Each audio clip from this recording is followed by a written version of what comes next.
to the Past, which is the new film by Asghar Farhadi, who made Separation, which won the Oscar a few years back.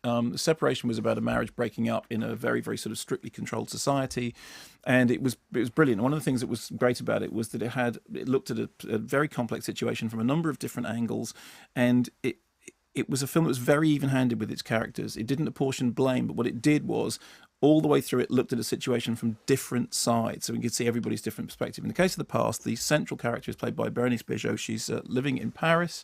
Bérénice Bejo, because most people would know as the woman in The Artist. You know, she's the lead actress in The Artist, which is absolutely fantastic.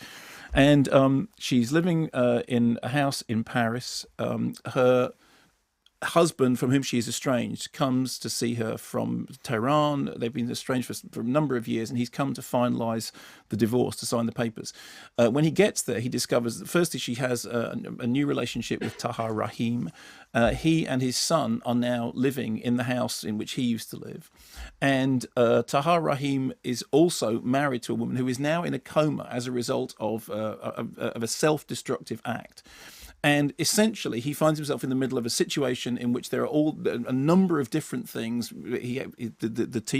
Her teenage daughter is very, very conflicted, and she asks her husband, who is soon to be her ex-husband, to go and talk to the teenage daughter.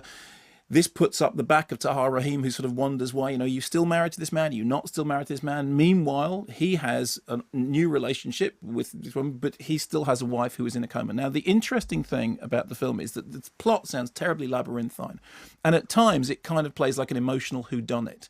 It's a film in which all the way through there is this undercurrent of who's done what to who and how and why, and things are revealed through conversations which are done not obliquely, but done, you know, there was a comment before about another film, there was plenty of Basil exposition. There is no Basil exposition in this at all.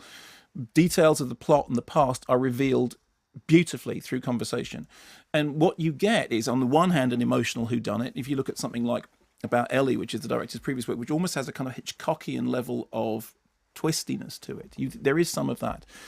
But centrally, it's about people in a position of change, about people who are caught in suspended animation. At the centre of it, there is this figure of somebody who is in a coma.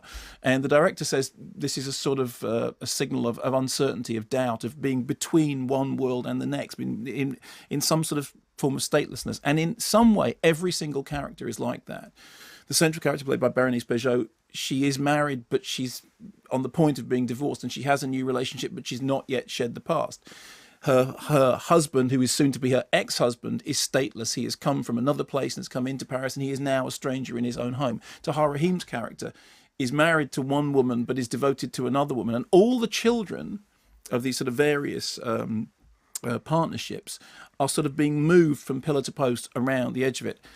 And watching it, I thought, I mean, firstly, Bérénice Bejo's performance is absolutely brilliant. When she did The Artist, it was evident that she was a master of silent comedy, which is an incredibly rigorously ruthless physical genre. I mean, it's if you look at the great silent comedies, there is the style of acting, the physicality of the acting involved in those things is it's unbelievable. It's like ballet, it's like dance, it's like performance art, and she has that down pat. And in the when she's playing this character, what happens is that so much of what she does is not just to do with what she says, but it's to do with her reactions, it's to do with her physical stance, it's to do with the way that she's constantly caught in the frame of the drama, reacting to what somebody else is saying. Second thing is that the performances across the board are absolutely top notch. I mean, Tahar Rahim is terrific. I mean, ever since A Prophet and Prophet, ever since then, I mean, he, every time you see him, you know that it's going to be an interesting piece because he really sort of immersed himself in the role. Ali Musafa is every bit as terrific. So, fantastic performances.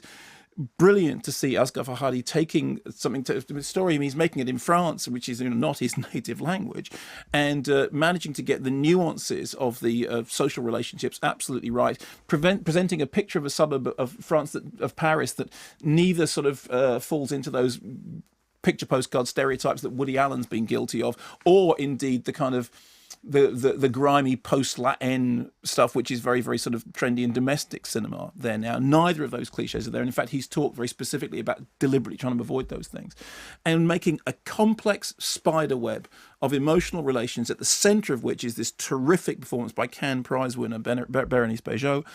every single one of the actors appearing to have benefited from an intense rehearsal period, and it's performances that kind of have their roots in theatre.